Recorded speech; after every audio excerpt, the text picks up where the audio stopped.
Сегодняшняя история приключилась с маленькой девочкой Беллой и ее родителями из Англии. Папа Ли и мама Франческа были счастливой семьей, которые безумно любили друг друга. У них уже был сын, и они были очень рады, когда узнали, что в их семье будет пополнение.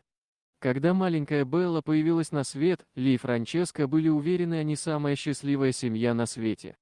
Франческа считала себя женщиной, которой невероятно сильно везет в жизни. У нее заботливый супруг, любящий ее и их детей. Четырехлетний сын Бобби через пару лет отправится в школу. Уже сейчас он проявляет себя, как умный и хорошо развитый мальчик. А маленькая Белла наверняка вырастет и станет настоящей красоткой. Но как это часто бывает в жизни, белая полоса порой прерывается, уступая дорогу черной полосе.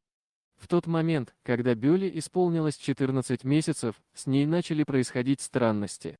Она плохо себя чувствовала, сильно и страшно кашляла, у нее начали выпадать волосы.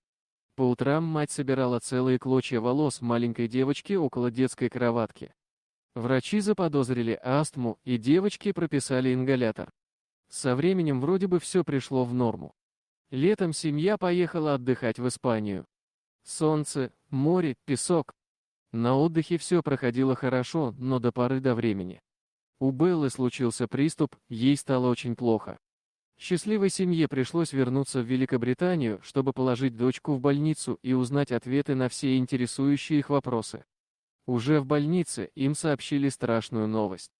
У Беллы была обнаружена митохондриальная болезнь. Это ужасное заболевание, которое убивает клетки в организме и приводит к отказу органов. Болезнь постоянно развивается и прогрессирует, девочку уже было сложно спасти. От такого заболевания нет лекарств, сообщил им доктор. К этому моменту девочка находилась в критическом состоянии на искусственной вентиляции легких. Доктора сообщили родителям, что данная болезнь встречается очень редко и встречается у одного из 60 тысяч новорожденных. Давным-давно у них уже был ребенок с подобным заболеванием. Проблема заключалась в недостаточности биотинидазы. Поэтому они решили давать маленькой Белле биотин или, проще говоря, витамин N. Врачи долгое время сражались за жизнь Беллы. В какой-то момент девочка уже была на грани жизни и смерти. Спасти ее было невозможно. Врачи решили, что пришло время отключить девочку от искусственной вентиляции легких. Они сообщили родителям, что 21 июля станет для нее последним днем в жизни. Ли и Франческа собрались в палате своей дочери вместе с ее пятилетним братом Бобом и решили сфотографироваться в последний раз. На этом фото Франческа с мужем поцеловали дочку на прощание. Они остались в палате и не могли проститься со своей малышкой, это было невероятно тяжело. Но спустя 30 минут произошло невероятное, и из палаты раздался детский крик. Как рассказала сама Франческа в интервью о этом моменте, я целовала ее в лоб, чувствовала, как ее рука медленно начинает падать вниз. Но вдруг она резко сжала мой палец и начала двигаться самостоятельно. Врачи, услышав сигнал и крик родителей, быстро забежали в палату. Белла двигалась, ерзала и кричала. Врачи сразу все поняли. Они сказали родителям лучшую фразу, которую они могли бы услышать на тот момент. Кислород он в норме. Кислород приближается к норме. Все были в радостном шоке. Раньше врачи говорили, что она точно умрет, но теперь они думали иначе.